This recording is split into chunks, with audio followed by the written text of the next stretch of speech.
D, wait for it, delightful. Check out the name tag. You're in my world now, Grandma. What's up, nerds? And have I got a story for you? Now, down below, you can find the articles that I read to bring you this video, and you can read them for yourself, or you can just listen to this video where I'm going to read it to you.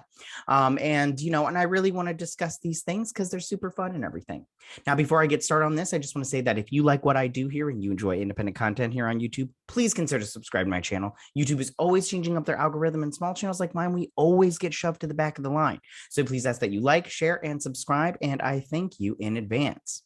So now that nonsense is over with, why don't we go ahead and get started? Toby Emmerich steps down as Warner Brothers Picture Group chairman. Mike DeLuca and Pam Abdy take over studio. So if you guys didn't see, which I'm pretty sure you did, Toby Emmerich is out over at Warner Brothers. Now, there was talk of him leaving before, but David Zaslav kept him around and everything, which was fine.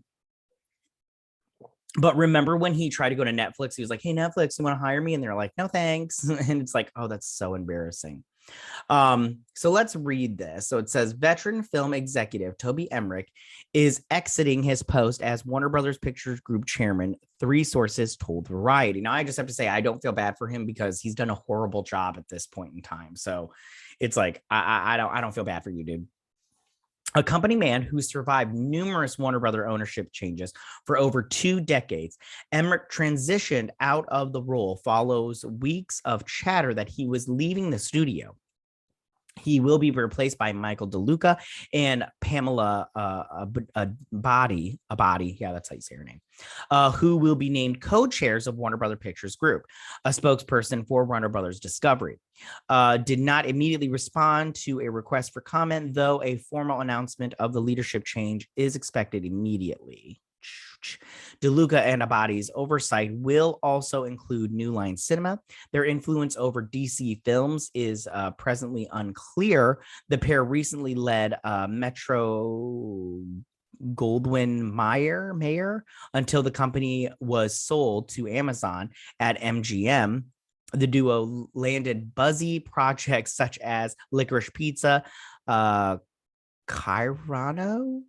I don't know what that is, and House of Gucci, though critics noted that some of these movies failed to perform at the box office.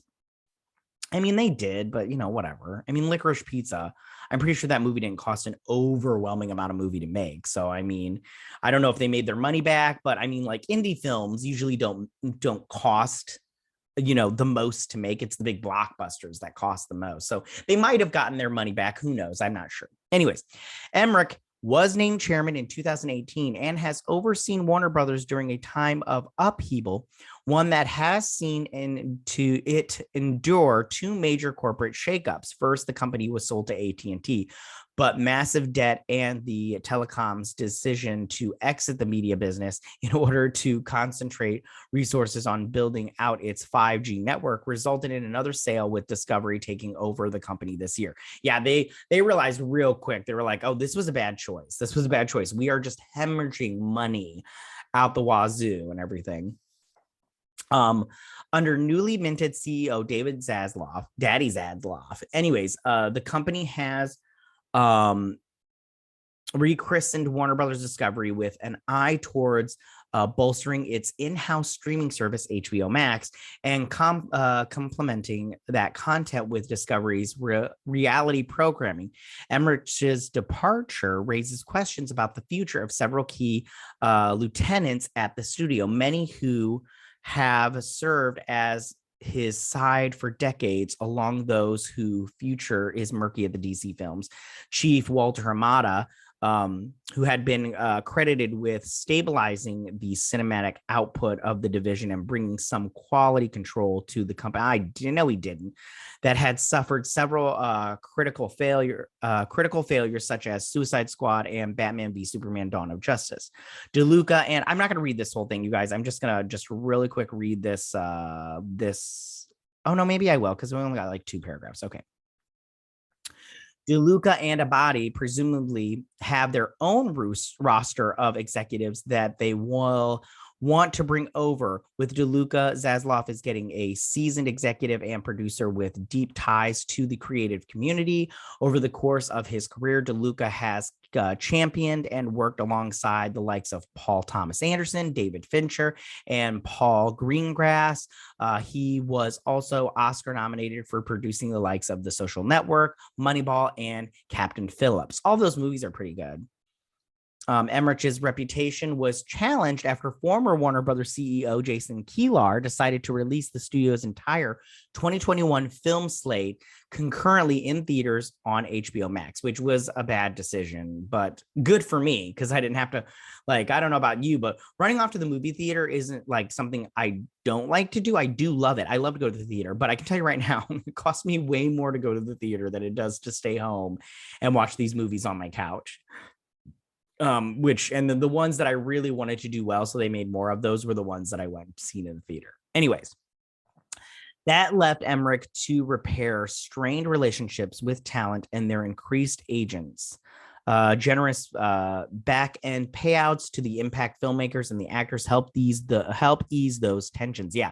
So what they're talking about there is, so let's just say, for instance, we'll take Wonder Woman 1984 because I think that was the first movie they released. So they paid off Patty Jenkins and the actors in there like Gal Gadot and everything, because in your contract, what happens is they'll put in a bonus. And what they'll say is, if this movie gets to this certain amount of money made at the box office, you get a bonus. So they say, hey, Gal Gadot, if Wonder Woman 1984 reaches, we'll say $100 million at the box office, you get an extra $5 million. And so what at the time, Jason Kilar and them, they paid them out. They paid them their bonuses, and they paid everybody their bonuses so they wouldn't sue them. So they because that's what they wanted. It's all about the money. It's all about the money. Last paragraph, and then we're done. Anyways, in 2016, Emmerich was promoted to president and chief content officer at the studio after a long run overseeing New Line and Warner Brothers division responsible for The Conjuring and the Lord of the Rings franchises. Emmerich was well liked by his executive team and respected for his deep sense of story and filmmaking. He's penned the scripts for 2000's Frequency and 2007's The Last Mimsy, which I actually kind of like The Last Mimsy. I didn't see Frequency. Sources say that Emmerich opted to leave of his own volition. Doubtful. But Zaslav had also had a series of meetings with potential replacements around Hollywood that may have contributed to the executive decision to move along. He's expected to get some kind of production deal. And that's basically what he's going to do is he'll basically do what What's-Her-Face did over at Sony. I can't remember her name now off the top of my head, but basically what happened was, she had those emails come out. Shoot. I can't remember. Anyway, so what he'll do is he'll start a production company and he'll produce movies within Warner Brothers. And that's how he'll make his money. He'll have his own production company and he'll just have his name on the movie. And that's how he'll make money, which is a good move for him. But it sounds like he's somewhat of a creative, writing scripts for movies. And it's always hard to transition from creative to business, just because you're constantly wanting to do something.